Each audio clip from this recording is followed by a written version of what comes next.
Yeah, absolutely. So just a couple because to keep an eye on there in this division.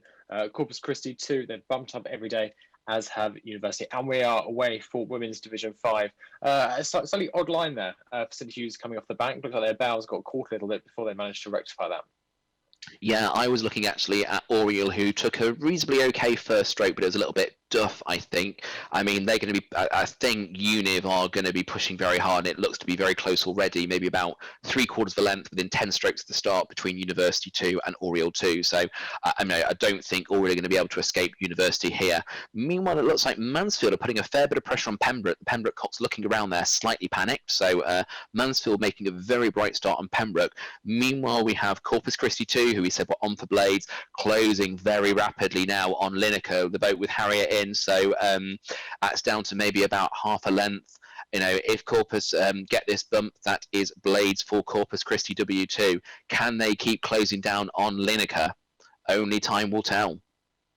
I think they can. As we look here up into the gut, University 2 seem to be closing by my reckoning on Oriel. I doubt they'll be able to hold out much longer. And just zooming in now on the action between Lineker and Corpus Christi, it's a concession there from the Lineker Cox, which I haven't seen overlap there, but that was a very interesting time contingency because it looks like they were going to run away. So I would say that's maybe a slightly pessimistic concession, but again, it's much better to play that safe than it is sorry and Torpis, because we say if you get bumped and it's a messy one, you can plummet down the divisions, and many people have found that. There's a crew very close to the bank there. Are they going to clip their blades? That is Pembroke running away from Mansfield. I think Pembroke have just about avoided clipping the bank. That is going to be very close between Pembroke and Mansfield now as they enter the gut.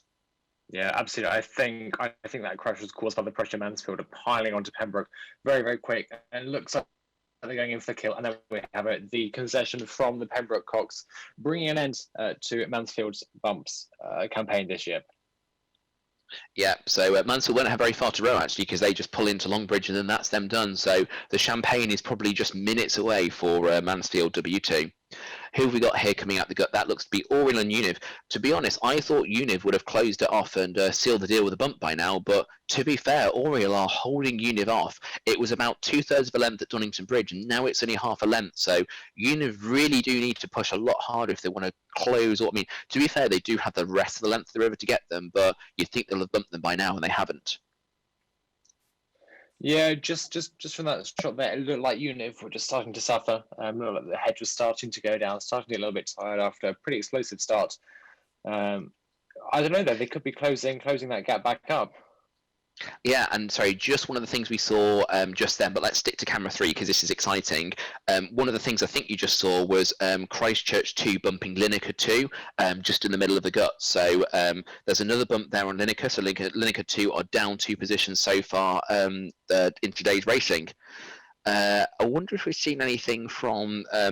If we can go back to the gut, actually, I didn't see what was going on with Balliol W2 and LMH W2. There may have been a bump, there may haven't. There may have not been. I've been trying to pay attention to what's going on. That's looking really close, isn't it, Ed? Really, really close. Yeah, it is. I think Oriel trying to get the early crossover there, but they are taking you. There's a concession. Go. Yep. Yep, so Oriel 2 have been bumped by University 2, so that's University 2 becoming the sandwich boat, and also potentially Blaze for Univ 2, again, depending on their college rules, but we pretty much count it as Blaze for the purpose of the commentary, because why not? Because it's kind.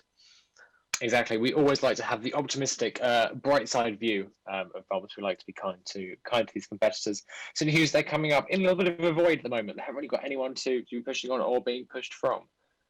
Yeah, it's a race of their own for St Hughes. I mean, this is an opportunity to sit up tall, row really strong, and row proud for the cameras and show their friends and family just how much they've learned in maybe just even a term of rowing. So this is an opportunity for St Hughes to be beaming ear to ear with a big smile, and also making sure to take a breath because they're probably quite knackered by now. Anyone is at this point in the race.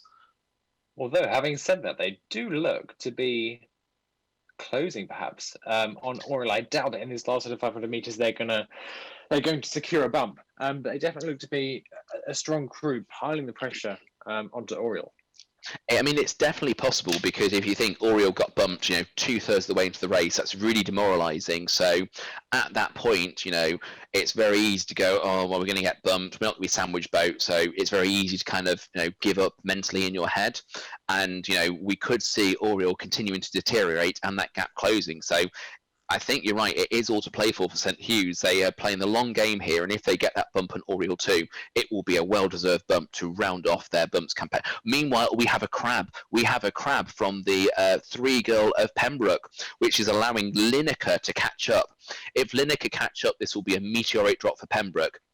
Lineker had been bumped 2 times already. Pembroke had been bumped once, and that will mean a huge drop down the charts if Pembroke are indeed caught by Lineker.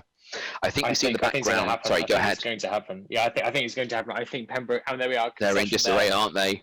Oh, there we go. Lineker have bumped Pembroke. We think all was all lost for Lineker, but no, they have managed to bump Pembroke. I need to find a space for this on my bumps chart.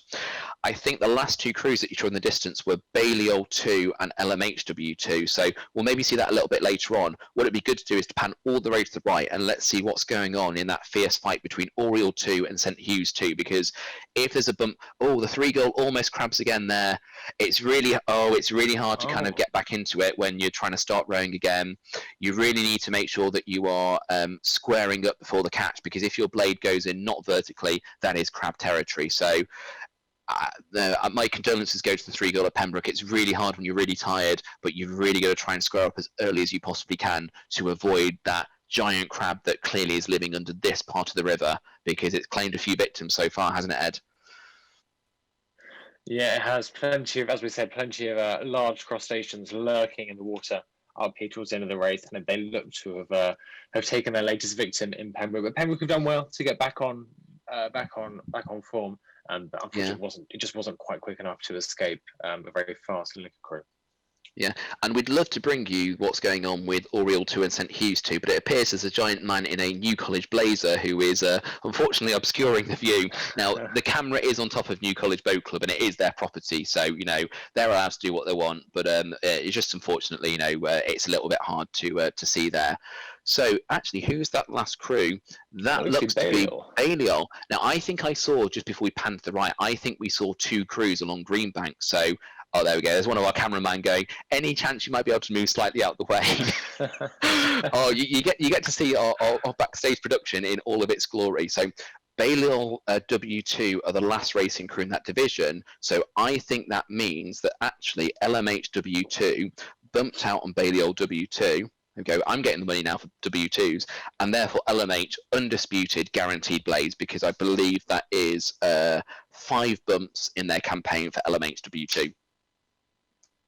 Yeah, if they have indeed, that'll be a really, really strong day for LMH, a really, really strong week. And as you say, undisputed players, no one's going to argue with having bumped themselves many, many times, 5 times in total then, up into firm blades territory. But that, as Balliol just crossed the line there, that brings us to the end of another very exciting division of Women's Division 5. Yeah, I think actually technically the race is still going on. So I think we've seen Pembroke cross the finish line. I think Balliol, it's really hard to tell from this angle and with this level of zoom, but I think that actually Balliol have another kind of 20 strokes to go. But you're absolutely right. There's nothing more that can happen. There's only 1 crew left. So, the result is now basically fixed and finalised. So do you want me to try and piece together what we think happened in that division? Because that was a pretty confusing one.